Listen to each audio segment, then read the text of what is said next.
Hello everyone, welcome to new era.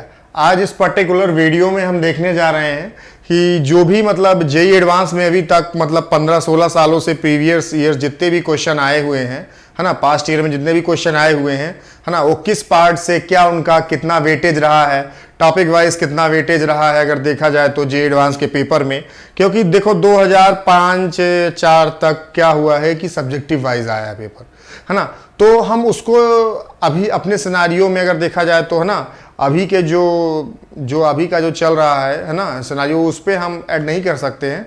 अभी हम 15-16 सालों के ही क्वेश्चंस को, है ना, एक मार्क लेके चलते हैं, है ना, कि उसी के हिसाब से क्या क्वेश्चन का क्राइटेरिया रहा है, क्या क्वेश्चन का वेटेज रहा है, किस टॉपिक का ज़्यादा वेटेज रहा है ना, उस पर हम थोड़ा सा बात करेंगे, है ना। और देखो, जो मैं अगर बात करने जाऊं जेई एडवांस के लिए, तो ये जेई एडवांस बस के लिए नहीं है। जो मैं बताने जा रहा हूं जेई एडवांस बस के लिए नहीं है। इसको चाहे तो आप मेंस से भी रिलेट कर सकते हैं, चाहे तो किसी भी कॉम्पिटेटिव एग्जाम से रिलेट कर सकते हैं जिसमें मैथमेटिक्स आ रही है ना, मतलब 11th-12th पे। तो देखो, जो सबसे पहले मैं बात करूं, है ना, जो सबसे पहला टॉपिक है आपके मैथमेटिक्स में अलजेब्रा में, मैंने प्रीवियस वीडियोस में, है ना, 2-3 वीडियोस मैंने जिसमें 11th का पूरा मैंने ऑर्डर बताया था, क्या एक एग्जैक्ट ऑर्डर होना चाहिए, है ना, किसी भी स्टूडेंट को तैयारी करने के लिए जेई की, है ना, फाउंडेशन के बच्चे के लिए या फिर ड्रॉपर के किसी के लिए भी, मैंने क्या एग्जैक्ट वे होता है 11th का, है ना। फिर दूसरे वीडियो में मैंने 12th का, है ना, मैंने दोनों वीडियोस को बड़े अच्छे तरीके से आप लोग के सामने रखा था, ठीक है। तो चलो, मैं उन दोनों वीडियोस को अपने एंड में लगा दूंगा, तो आप उसको जाके देख सकते हैं। लेकिन आप अभी इसको देखिए। तो देखो, तो जेई एडवांस के टॉपिक वाइज वेटेज एनालिसिस, है ना, मैथमेटिक्स में सबसे पहला टॉपिक आपका आता है अलजेब्रा। अलजेब्रा मतलब अच्छा टॉपिक है, अप्रॉक्स 32% वेटेज है, 30-32% वेटेज है इसका, है ना। सब पे बात करेंगे। पहला जो इस पे अलजेब्रा में टॉपिक आता है, this is the fundamental of mathematics. Fundamental of mathematics में आप बात करेंगे क्या है सर ये फंडामेंटल ऑफ मैथमेटिक्स।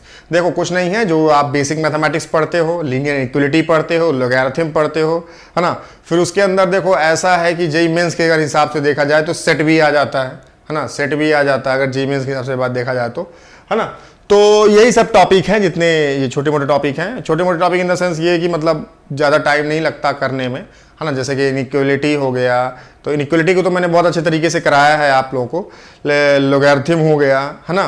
तो ये सारे टॉपिक फंडामेंटल ऑफ मैथमेटिक्स में हो गए। फंडामेंटल ऑफ मैथमेटिक्स आपको आना चाहिए, कंपलसरी है ना, कंपलसरी है, मैंडेटरी है कि आपको फंडामेंटल ऑफ मैथमेटिक्स आना चाहिए। क्योंकि फंडामेंटल ऑफ मैथमेटिक्स आएगा तभी आप आगे के सभी चैप्टर्स के लिए एक बेस पहले से बना के रख पाएंगे, ठीक है। चलो, क्वाड्रेटिक इक्वेशन। क्वाड्रेटिक इक्वेशन से जो भी तक क्वेश्चन आए हैं वो अच्छे खासे रहे हैं। जेई एडवांस में हर साल पूछता है। हाँ, लोकेशन ऑफ रूट्स हो गया जैसे, है ना, कॉमन रूट्स, तो इनमें थोड़ा सा आपको थोड़ा सा अच्छे से लोकेशन ऑफ रूट थोड़ा सा वर्क करने की जरूरत है ना। इस पे आप वर्क करिए, है ना, क्योंकि इससे क्वेश्चन कंफर्म रहते हैं कि आएंगे लोकेशन ऑफ रूट्स, है ना। तो वो चीज़ आपको यहाँ पे देखनी है। और इससे क्वेश्चन भी अभी तक मतलब 14-15 क्वेश्चन आ चुके हैं। सेकेंड सेंस सीरीज से अभी तक में लगभग अगर आप देखा जाए तो 30-25 क्वेश्चन आ चुके हैं, है ना। देखो, जेई एडवांस में क्या होता है, क्वेश्चन जो हैं बहुत सारे चैप्टर से मिक्स होके आते हैं। जैसे ट्रिग्नोमेट्री भी उठा दिया, क्वाड्रेटिक भी उठा दिया, सेकेंड सीरीज भी उठा दिया, तीनों को मिक्स करके क्वेश्चन दे दिया। ऐसा क्वेश्चन मैं आप लोगों को कराऊंगा। आप लोगों को जितनी भी सीरीज मैथमेटिक्स में जितनी फाउंडेशन सीरीज आ रही है, जो भी चैप्टर्स आते जाएंगे, तो निश्चित तौर पर आपको मैं ऐसे PYQs कराऊंगा। लेकिन अभी अगर मैं देखूं यहाँ पे, तो सेकेंड सेंस सीरीज ऐसा है जिससे क्वेश्चन अच्छे खासे आए हैं, है ना। और क्वाड्रेटिक इक्वेशन का मतलब अगर क्वेश्चन एक भी ना आए फॉर एग्जांपल जेई एडवांस में, खैर आता है, हर साल आता है, लेकिन अगर नहीं आता फॉर एग्जांपल, तो आप लोग क्या इसको नहीं करेंगे? क्यों नहीं करेंगे भाई? पूरा बेस है, पूरे चैप्टरों का एक तरह का बेस है क्वाड्रेटिक इक्वेशन, तो आपको आना कंपलसरी है, ठीक है।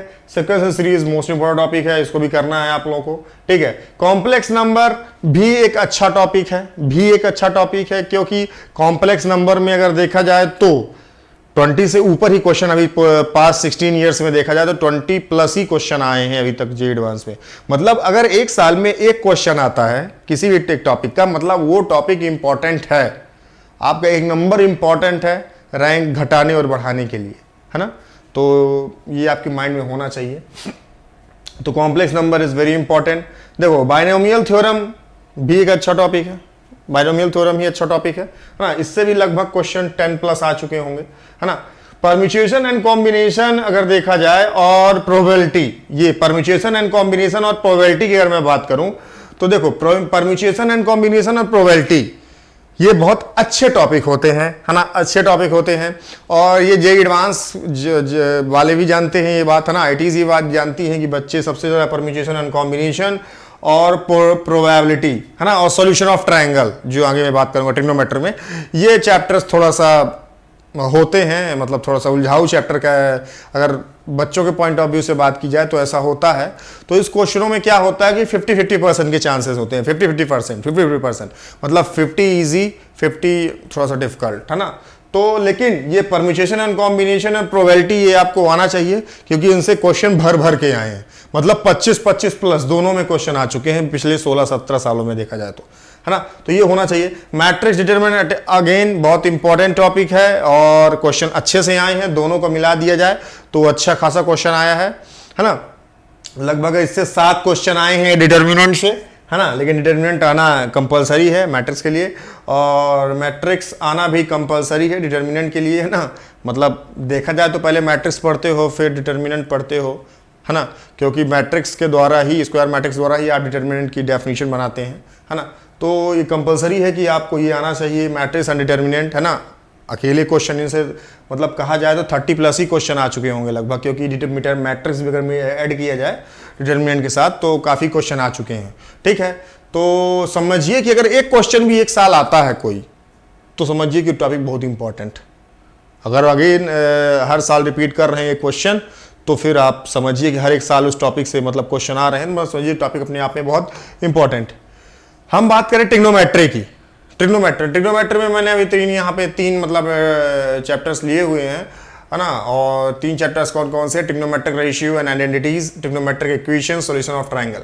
ट्रिग्नोमेट्रिक इक्वेशन से क्वेश्चन बनते हैं एडवांस पे, ट्रिग्नोमेट्रिक इक्वेशन से क्वेश्चन अच्छे खासे बनते हैं एडवांस पे, है ना। सॉल्यूशन ऑफ ट्रायंगल से भी अभी तक क्वेश्चन अगर देखा जाए तो 19 क्वेश्चन आ चुके हैं, 19-20 क्वेश्चन आ चुके हैं जे एडवांस से। पिछले 15 मतलब जितने साल से आपका ऑब्जेक्टिव टाइप हो रहा है पेपर, उतने साल में अगर देखा जाए तो 19 क्वेश्चन, 19 से 20 क्वेश्चन आ चुके हैं।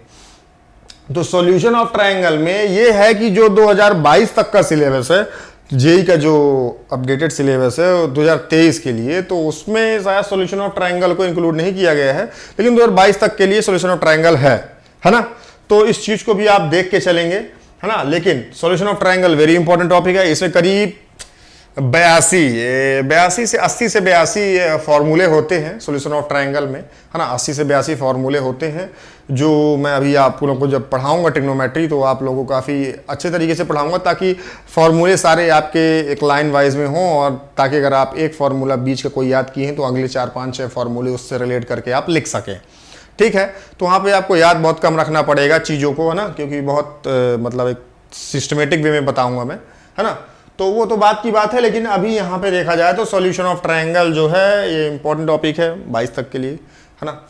और ट्रिग्नोमेट्रिक इक्वेशन और ट्रिग्नोमेट्रिक इक्वेशन से ही क्वेश्चन आते हैं ज़्यादातर एडवांस में। अगर ट्रिग्नोमेट्रिक रेशियो और आइडेंटिटीज और इक्वेशन की बात की जाए तो रेशियो आइडेंटिटीज आना चाहिए। वो आना इसलिए कंपलसरी है कि बहुत सारे टॉपिक है जहाँ पे रिलेट करेगा, जहाँ पे रेशियो आइडेंटिटी से काम पड़ेगा, इसलिए आना चाहिए।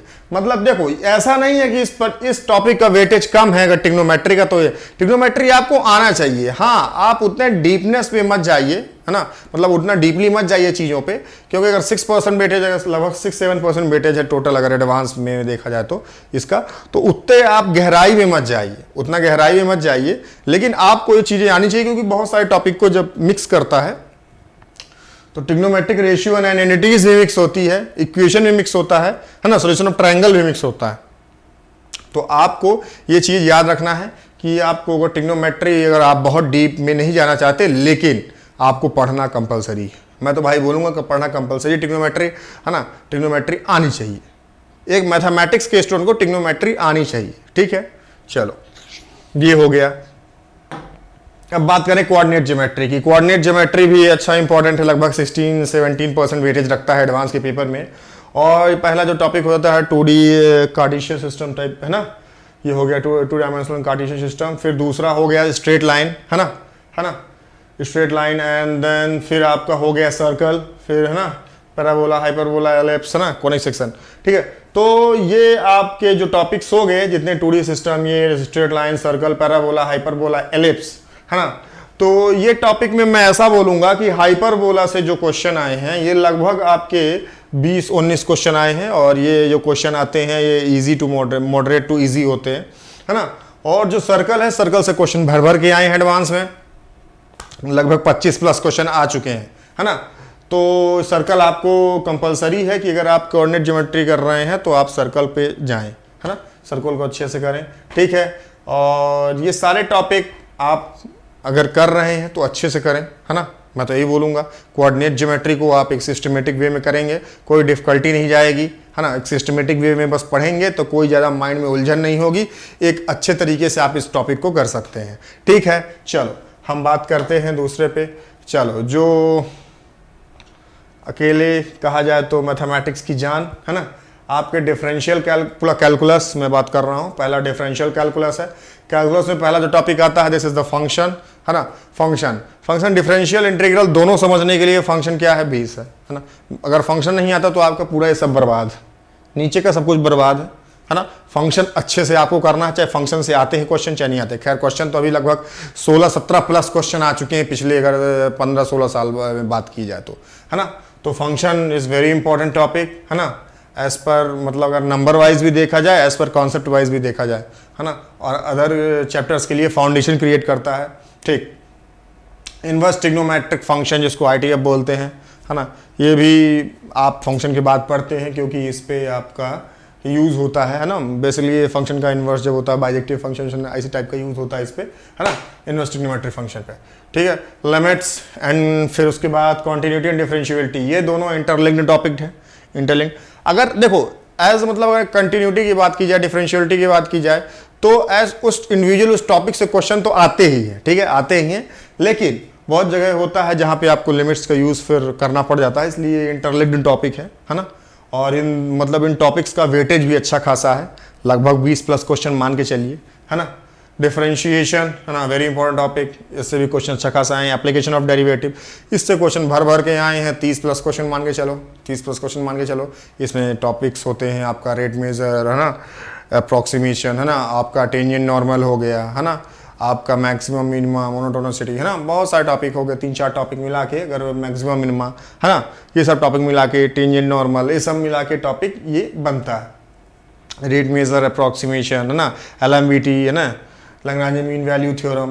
तो ऐसा करके एप्लीकेशन ऑफ डेरिवेटिव हो गया। इसमें क्या होता है, मेंस में 2 क्वेश्चन आते हैं, कंफर्म रहता है। किसी किसी साल हो सकता है 1 क्वेश्चन आ जाए, बाकी 2 क्वेश्चन कंपलसरी रहते हैं कि मेंस में आएंगे। एडवांस में क्वेश्चन इससे भर भर के आते हैं, नो डाउट, हर साल अच्छे क्वेश्चन बनते हैं। ठीक है, एप्लीकेशन ऑफ डेरिवेटिव। फिर आ जाओ इंटीग्रल कैलकुलस। इंटीग्रल कैलकुलस में इंडेफिनिट इंटीग्रेशन। इंडेफिनिट इंटीग्रेशन से अगर तुम अभी देखोगे 15-16 सालों में तो केवल मात्र 4 या 5 क्वेश्चन आए हैं।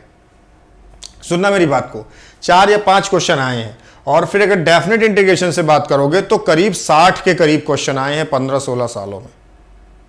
मैं क्या बोल रहा हूं, 60 के करीब क्वेश्चन आए हैं 15-16 सालों में। मतलब क्वेश्चन बने हैं अच्छा खासा इंडेफिनिट इंटीग्रेशन से। इनडेफिनिट इंटीग्रेशन से क्वेश्चन कम बने हैं।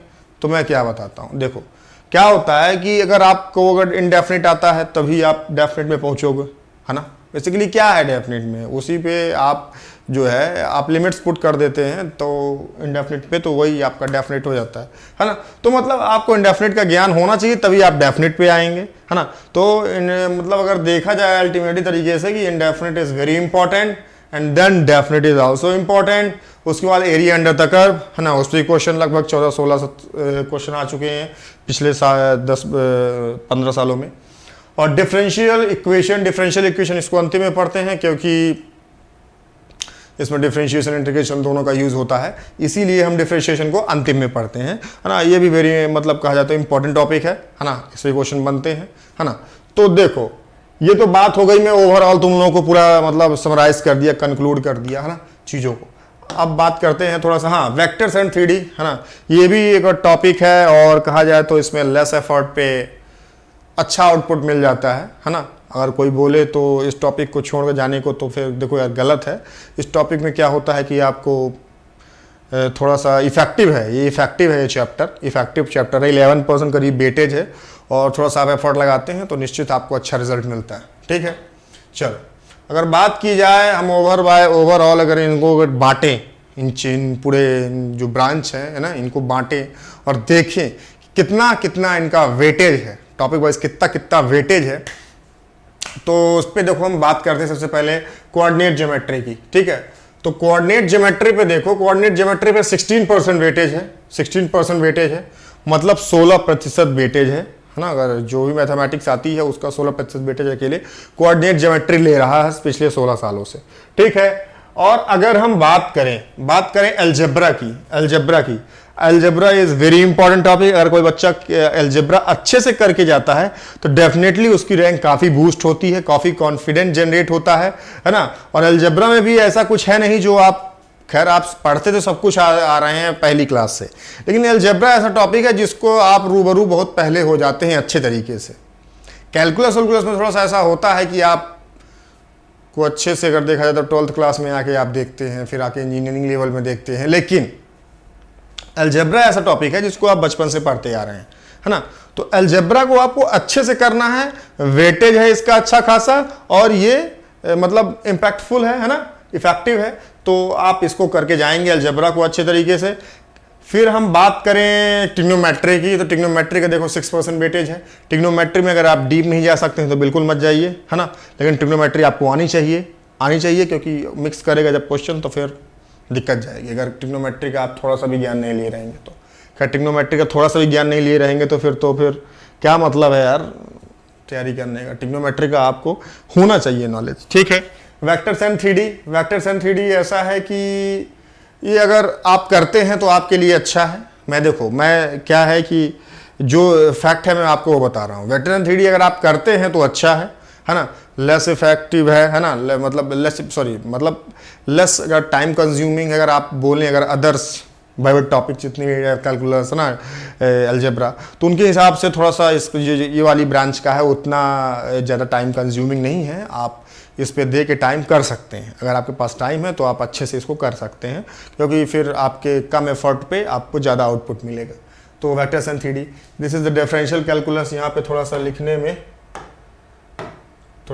में हो गया है, तो ये आपका डिफरेंशियल कैलकुलस है ना, this is the differential calculus. ठीक है, वो डिफरेंशियल कैलकुलस है जिसका 18% वेटेज है। ठीक है, फिर है आपका इंटीग्रल कैलकुलस जिसका 17% वेटेज है। ठीक है, तो 18 और 17 मिला के बोला जाए तो 35% के अप्रॉक्स आपका वेटेज होता है किसका, कैलकुलस का। 32% वेटेज होता है अलजेब्रा का। तो 35 और 32% अगर मिलाए जाए तो कितना होता है, 67, है ना, 67 होता है। तो 67% अगर मैथमेटिक्स का पार्ट आप अच्छे से करते हैं तो आपका इतना कॉन्फिडेंस जनरेट होता है कि ये पार्ट जो है ये खुद व खुद आप अच्छे से कर ले जाएंगे। लेकिन बात ये है कि जो आप डिफरेंशियल, जो आप कैलकुलस है इसको 12th में आके करते हैं और अलजेब्रा को आप करते हैं कब, मोस्ट ऑफ पार्ट अलजेब्रा के कर देखा जाए तो मैट्रिक्स डिटरमिनेंट प्रोबेबिलिटी को हटा दिया जाए तो मोस्ट ऑफ पार्ट आप कितना कहाँ करते हैं, 11 में करते हैं। तो वहां पे आप अच्छे से अलजेब्रा पढ़िए, है ना। फिर अलजेब्रा का जो पार्ट 12th का है उसको 12th में आके पढ़िए और कैलकुलस आप अच्छे से कीजिए, पूरा समय आप कैलकुलस पे दीजिए, है ना। तो यहां से हो जाता है आपका ये चीज। फिर आपका समय बचता है तो अंतिम में मैं यही बोलूंगा, क्योंकि देखो वेक्टर 3D पहले कोई नहीं पढ़ता है, पहले कैलकुलस ही सब कोई पढ़ते हैं, या फिर कोई मैट्रिक्स डिटरमिनेंट स्टार्ट करके खत्म करके देन फिर कैलकुलस पे आते हैं, है ना। वेक्टर 3D अगर देखा जाए तो कैलकुलस के बाद ही बहुत मोस्ट ऑफ लोगों को मैंने देखा है, मोस्ट ऑफ इंस्टीट्यूट्स में हर जगह देखा जाए तो वेक्टर 3D को फिर बीच में स्टार्ट करते हैं, लेकिन पहले कैलकुलस ही स्टार्ट होता है ना। तो मैं यही बोलूंगा, आपके पास अच्छे से टाइम बचता है तो आप वेक्टर्स एंड 3D भी करके जाइए, क्योंकि अगर वेक्टर एंड 3D और ट्रिग्नोमेट्री में बोलोगे तो मैं अगर बोलूंगा तो इसको करके जाओ। ट्रिग्नोमेट्री को आप ऐसे करके जाओ ताकि आपके दूसरे क्वेश्चन अगर फंस रहे हैं, क्वेश्चन इंटर मतलब बहुत सारे टॉपिक्स के क्वेश्चन चैप्टर्स के उसमें मिक्स्ड हैं, तो वहाँ पे फंसे ना, इतना आपको ट्रिग्नोमेट्री आना चाहिए। आप वेक्टर एंड 3D करके जाइए, ठीक है। तो ये आपके होल टॉपिक हो गए जो वेरी इंपॉर्टेंट हैं, जो आपको आने चाहिए, ठीक है। मतलब ये पूरा मैथमेटिक्स का पूरा मैं देखा जाए तो एनालिसिस में आपको बता दिया कि ये रहा है जेईई एडवांस का। अगर स्ट्रिक्टली देखा जाए जेईई एडवांस का रहा है। जेईई मेंस का आप अप्रॉक्स इसी के इर्द गिर्द मानिए, है ना, क्या होता है जे एडवांस में कभी कभी क्या होता है, एक ही टॉपिक से 3-4 क्वेश्चन आ जाते हैं और इंटर में मिक्स्ड हो जाते हैं, मतलब मिक्स्ड करके क्वेश्चन देता है। ज़्यादा जे एडवांस की आदत होती है ये कि क्वेश्चन को मिक्स करता है, बहुत सारे चैप्टर क्वेश्चन को मिक्स करके निकालता है ना, तभी क्वेश्चन एक अच्छा क्वेश्चन बनता है। क्वेश्चन एक अच्छा क्वेश्चन बनता है मतलब समझ रहे हो ना, मतलब क्वेश्चन में एक वजन होता है ना, कि क्वेश्चन थोड़ा सा इस टॉपिक का भी अगर नॉलेज होगा तभी ये बनेगा, इस टॉपिक का भी नॉलेज होगा तभी ये बनेगा, है ना। तो सारे टॉपिक एक क्वेश्चन में चेक हो जाते हैं। ठीक, अगर हम बात करें डिफिकल्टी एनालिसिस की बात करें तो जो इसकी हार्डनेस है वो है 16%। 16% क्वेश्चन जो एडवांस के हार्ड होते हैं। हार्ड मतलब ऐसा कि उन क्वेश्चन के लिए फिर आपको